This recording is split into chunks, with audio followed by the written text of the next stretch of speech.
This side. You get handshake. Geez, the water is wet. The lights, what is this, television? Yes.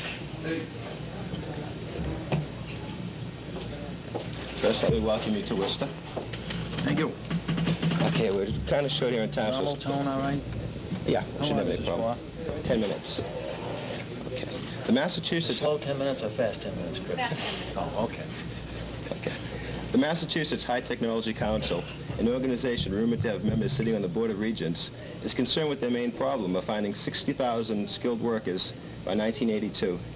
Could the motive of the Board of Regents to raise the state college tuition 27% be that the increase will exclude thousands of students from colleges, thereby forcing them into high-technology skilled labor jobs? Oh, by no means. I think the interest of the total Board of Regents, including representatives of the high technology interest, is something I'm pleased to see.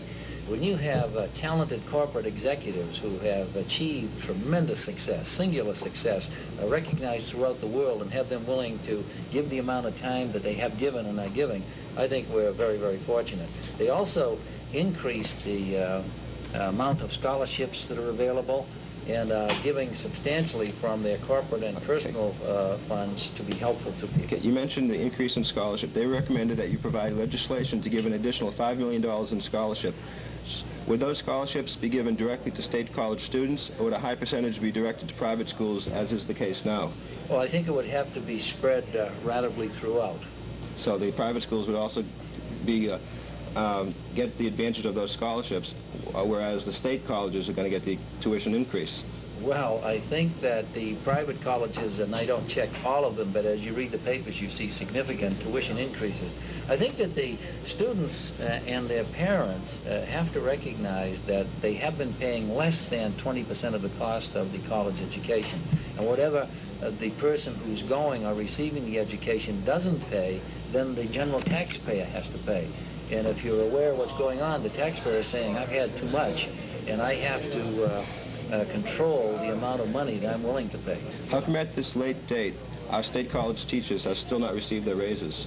Well, I'm not sure that that's accurate. There may be some that haven't. I don't know the individual contracts, but the colleges with the, the contracts with the state colleges have been negotiated, they've been agreed, they've been ratified, and the... So those teachers have got their money already? They got their raises? Oh, certainly, yes. All of them? Well, I don't say all of them, because I think you're indicating some may not. That's possible, but if there is somebody who hasn't, and it's an individual case, there may be a reason. If it's an entire college, it must be something about the So computer most of the or whatever. teachers got their raises? Oh, yes, yes, and they Okay. should. And, you know, the delay in paying the teachers for a contract payment that was agreed some time ago, and all cleared up by November, never should have occurred. I've said that publicly. It never should have occurred, and when I knew about it, for Framingham was a specific, we straightened it out as quickly as we could. Okay. When will the classified staff on state campuses, that's the ASF, CMC, get their pay increase? I really don't know anything about that, but I think the Paul Guzzi of the Board of Regents, or if you want to give me that card, I'll get back to you. Sure. That'll be fine. Okay. Do you consider higher education a necessity or a luxury? Oh, no. Higher education is very necessary. All we have to do is think for a moment that who are the individuals in the next room? They're the Worcester Medical Society. Who are the Board of Regents? Well, they're established people. Who are going to be the doctors and the Board of Regents and the lawyers and the parents, of course, and the people of tomorrow? It is the youngsters. So they're perhaps, without any question, our most valuable resource. And we are, with the Board of Regents, are going to be sure that we provide a quality education. That means getting right back to the basics as a start and seeing those who get into our educations of higher learning have good fundamental training. Excuse me, Governor, how widespread is political corruption in Massachusetts? Well, that's a difficult question. I think it certainly is by far the exception rather than the rule. I don't think that there is any real substance behind statements that it is widespread. Now, has it occurred? Certainly it has. People have been convicted and some haven't. But I think what we have to do is take the range. If you want to take a negative attitude and make a case that there's a lot of corruption, I think that can be done. any kind of corruption, the least bit, is indefensible. No, but I'd like to say this. You have to, on the other hand, look at how many people work in the state, how many contracts there are, how many items, you know, of significant business. And then, so, yes, individuals in this area were involved. Wasn't Mr. Locke the second person in that position to be found corrupt? Well, he has not been found corrupt. He has been the subject of an investigation, and there have been no findings, but it's the first to the best of my knowledge. Oh, I apologize. Has the media been unfair to you? Well, that's a broad question. I think that the answer to that was that during the election, and before my election, and after the primary election, and certainly following the election into the early days of 1979, certain Greater Boston printed media, yes. I said that many times because I was asked Yes, they were unfair to you? Yes, I would say they definitely were. And but that's not radio, that's not television, that's not all the media. There's a certain section of it. I think that's true, and I've said that publicly. Environmental Affairs Secretary John Bewick is worried about the loss of money and the end of the park money and the end of the Coastal Zone Management Program will leave the bountiful fishing grounds of Georges Bank unprotected against offshore drilling. Do you anticipate a replacement program overseeing this matter? Well, Secretary Bewick and his staff and I meet once each week at least. That subject has been discussed. We have in place rules and regulations relative to the exploration of oil and gas off our coast that are stronger or stricter, more demanding for equipment and protection than they do off the New Jersey coast or Florida Gulf or West Coast.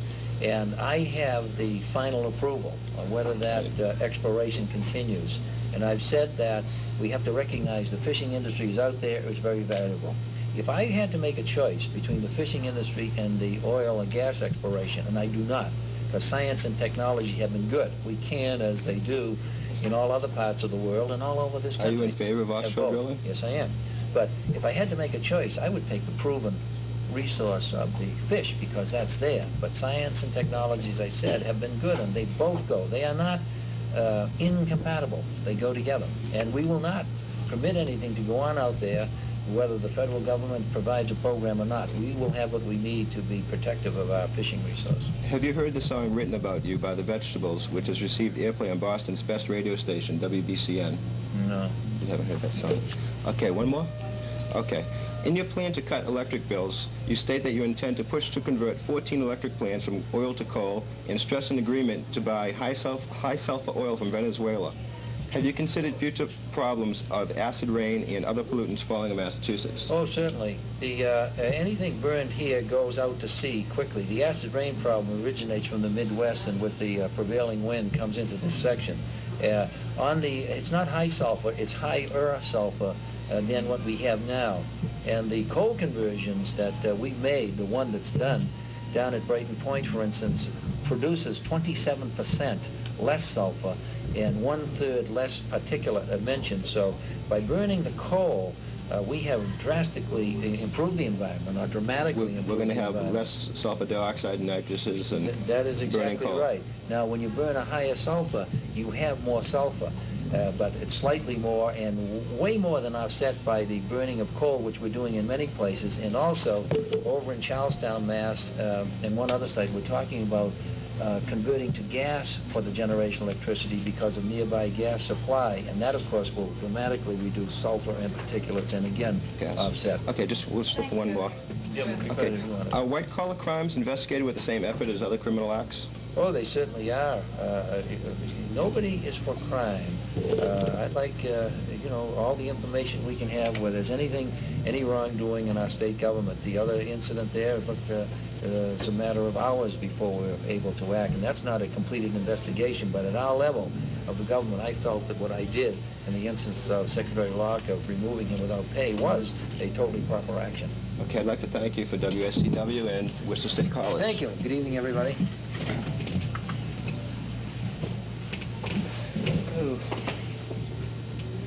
How was the ride in? Smooth? Oh, yeah, a little windy. You all in TV? Right now, at the radio station. Thank you very much for coming down. I really appreciate it. Oh, thanks.